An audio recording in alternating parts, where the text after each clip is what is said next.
Hallelujah. देव आपला गौरव असो, त्याचे स्तुती असो. प्रियजनो, प्रभू येशू ख्रिस्ताच्या नावाने तुम्हा सर्वांना सलाम. आज ह्या दुपारच्या वेळेस देवबापाने आपल्याला एक चांगली वेळ दिली, म्हणून आपण त्याला गौरव देऊ. Assembly of God church Chakan तुम्हा सर्वांचं यावेळेस स्वागत करत आहोत. यावेळेस मी आपल्यासमोर एक विषय घेऊन येणार आहे, आलेलो आहे, आणि तो विषय आहे पवित्र शास्त्र, की त्याला इंग्लिशमध्ये बायबल असं म्हटलेलं आहे. आणि संपूर्ण जगामध्ये हे पवित्र शास्त्र याला बायबल असं म्हणतात.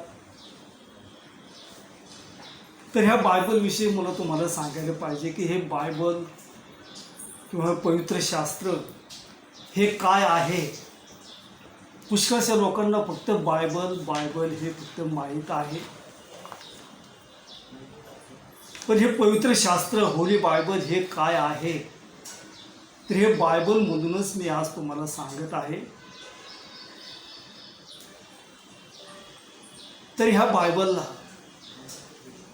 पवित्र शास्त्राला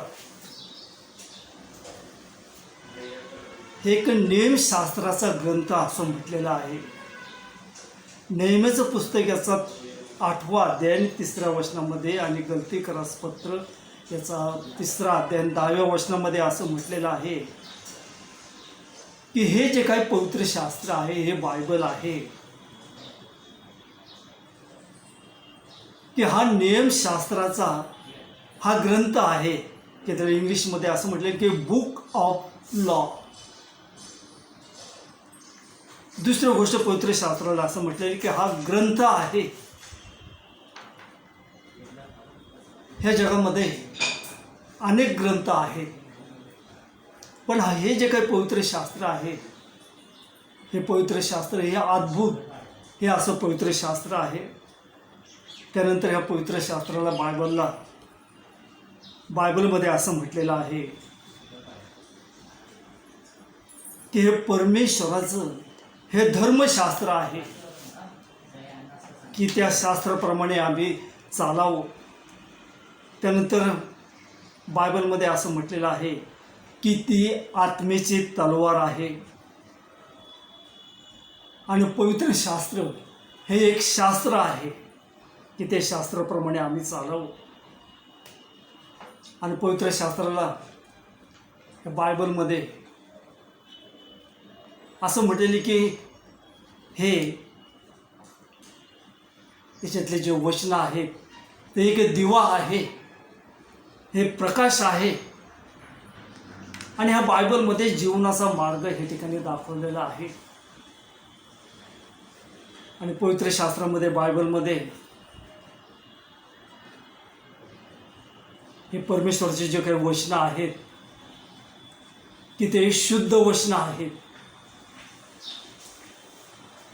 आणि दुसरे तिमोथी याचा 3रा अध्याय 16वं वचन जर आम्ही वाचलं तर त्या ठिकाणी असं म्हटलेलं आहे. दुसरे तिमोथी याचा 3रा अध्याय आणि 16वं वचन, त्या ठिकाणी असं म्हटलेलं आहे की प्रत्येक परमेश्वर प्रेरित शास्त्रलेख सद्बोध, दोष दाखवणे, सुधारणूक, नीतिशिक्षण ह्याकरता उपयोगी आहे, ह्यासाठी की देवाचं भक्त पूर्ण होऊन प्रत्येक चांगल्या कामासाठी सज्ज असावा. आणि याच्यातले जे काही प्रत्येक वचनं आहेत, ते प्रत्येक वचन, प्रत्येक शब्द हा ईश्वर प्रेरित आहे. ज्या लेखकांनी हे पवित्र शास्त्र लिहिलं, त्या लेखकांना परमेश्वराने प्रेरणा दिली, पवित्र आत्म्याने प्रेरणा दिली. आणि म्हणून त्याच्यातले प्रत्येक वचन, प्रत्येक शब्द हा ईश्वर प्रेरित आहे. कोणत्याही मनुष्याची ही कल्पना नाही, तर ही दैवी योजना आहे, ही दैवी कल्पना आहे. त्यानंतर ह्या पवित्र शास्त्राचा जी काही मूळ भाषा आहे, ती मूळ भाषा ही आहे की इब्री भाषा, ग्रीक भाषा आणि अमेरिक भाषा. आणि ह्या तिन्ही भाषेमध्ये हे पवित्र शास्त्र आम्हाला पाहावयास मिळतं.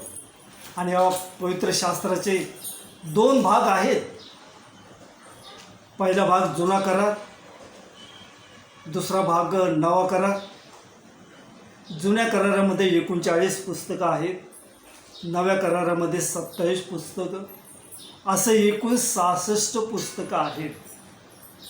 आणि ह्या पवित्र शास्त्राचा मुख्य विषय कोणता आहे, तर प्रत्येक अध्यायामध्ये उत्पत्तीपासून तर प्रकटीकरण ह्या पुस्तकामध्ये, ह्या 66 पुस्तकामध्ये, एकूण 66 पुस्तकामध्ये हा मुख्य विषय हा आहे की प्रभू येशू ख्रिस्त. आणि होय, ह्या पवित्र शास्त्रामध्ये, ह्या बायबलमध्ये प्रभू येशू ख्रिस्ताला हे उंचवलेलं आहे. आणि याच्यातला जो काही संदेश आहे, पहिले पेत्र याचा पहिला अध्याय 21 वचन जर आम्ही वाचलं तर बायबलमध्ये असं म्हटलेलं आहे, कारण संदेश मनुष्याच्या इच्छेने कधी आलेला नाही, तर पवित्र आत्म्याच्या द्वारे प्रेरित झालेले हे देवाचे वचन आहेत. आणि इब्री लोकांचं पत्र याचा पहिला अध्याय आणि 1 ते 3 हे वचन जर आम्ही वाचले तर त्या ठिकाणी असं म्हटलेलं की प्राचीन काळी देव अंशांनी आणि प्रकाराने तो संदेश त्यांच्याद्वारे तो आपल्याशी मानव जातीशी तो बोलला. आणि ह्या काळाच्या शेवटी तो आपल्या पुत्राच्या द्वारे म्हणजे प्रभू येशू ख्रिस्ताच्या द्वारे तो आपल्याशी आमच्याशी बोललेला आहे. आणि म्हणून ह्या पवित्र शास्त्राचं आम्ही काय करावं, तर यहोंकर शुभवर्तमानाचा 5वा अध्याय आणि 39व्या वचनामध्ये असं म्हटलेलं आहे की हे पवित्र शास्त्रातले जे काही वचनं आहेत त्याचा आम्ही शोध करावा. आणि स्तोत्रसंहिता याचा 119वा अध्याय 11वं वचन जर आम्ही वाचलं तर त्या ठिकाणी ह्या पवित्र शास्त्राचं आम्ही काय करावं, तर ह्या पवित्र शास्त्राचं आम्ही पाठांतर करावं. आणि म्हणून आज आपण ह्या पवित्र शास्त्राविषयी आपण पाहिलेलं आहे. आणि म्हणून मला तुम्हाला सांगायला पाहिजे की पहिले कोरिन्थ्याचा 2 अध्याय 4व्या वचनामध्ये असं म्हटलेलं आहे की याच्यातले जे काही शब्द आहेत, याच्यातले जे काही वाक्य आहेत, ते वाक्य, त्याच्यातले शब्द हे पवित्र आत्म्याने प्रेरित असं हे देवाचं वचन आहे. आणि जगात जेवढे पुस्तकं आहेत, जेवढे ग्रंथ आहेत, जगात जेवढ्या भाषा बोलल्या जातात, त्या संपूर्ण भाषामध्ये ज्या लिखित भाषा आहेत, लिखित स्वरूपाच्या भाषा आहेत, त्या जगातल्या संपूर्ण भाषेमध्ये ह्या पवित्र शास्त्राचं भाषांतर हे केलेलं आहे. आणि जगातला असं एकमेव असा ग्रंथ आहे आणि तो म्हणजे पवित्र शास्त्र बायबल. आणि ह्या बायबलचं जे आहे की जगात सर्वात जास्त खपाचं पुस्तक कोणतं असेल किंवा कोणता ग्रंथ असेल तर हे पवित्र शास्त्र आहे. कारण हे जिवंत देवाचे हे वचन आहेत. या पवित्र शास्त्राचे एकूण 40 लेखक आहेत आणि त्या 40 लेखकांनी एकत्र बसून हे लिहिलेलं नाही, तर वेगवेगळ्या ठिकाणी वेगवेगळ्या परिस्थितीमध्ये हे देवाचं वचन हे लिहिण्यात आलेलं आहे. आणि पवित्र शास्त्राचे जे काही लेखक आहेत तर आम्ही पाहतो की काही संदेष्टे होते, काही राजे होते, काही अशिक्षित होते, काही डॉक्टर्स होते, काही मोठे मोठे कलेक्टर होते. अशा ह्या लोकांना देवाच्या आत्म्याने त्यांना प्रेरणा झाली म्हणून त्यांनी हे मार्ग दाखवत आहे पवित्र शास्त्र की ह्या लेखकांनी हे लिहिलेलं आहे. आणि म्हणून आज दुपारच्या वेळेस या पवित्र शास्त्राविषयी तुम्हाला हे सांगायला पाहिजे की जगात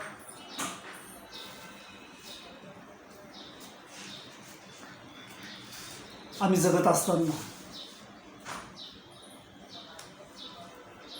ह्या पवित्र शास्त्राचं आम्ही काय करावं, तर ह्या पवित्र शास्त्रामध्ये तुमच्या जे काही समस्या आहेत, ज्या अडचणी आहेत, त्या सर्वांचं उत्तर ह्या पवित्र शास्त्रामध्ये आहे. तुम्हाला तारण पाहिजे, मुक्ती पाहिजे, तरी पवित्र शास्त्रामध्ये ह्या बायबलमध्ये लिहिलेलं आहे. ज्यावेळेस तुम्ही चिंताग्रस्त असता, संकटात असता, संकटावर आम्ही कशा रीतीने मात करावी हे पवित्र शास्त्रामध्ये बायबलमध्ये सांगितलेलं आहे. त्यानंतर योग्य निर्णय आम्ही कशा रीतीने घ्यावा, आमचं आध्यात्मिक जीवन आम्ही कशा रीतीने जगावं ते पवित्र शास्त्रामध्ये आहे. सर्व समस्याचं उत्तर हे पवित्र शास्त्रामध्ये आहे.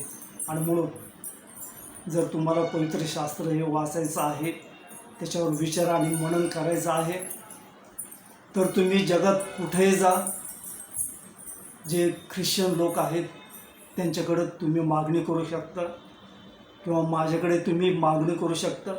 म्हणजे तुम्हाला कोणतीही भाषा अवगत असू द्या, त्या संपूर्ण भाषेमध्ये हे पवित्र शास्त्र उपलब्ध आहे.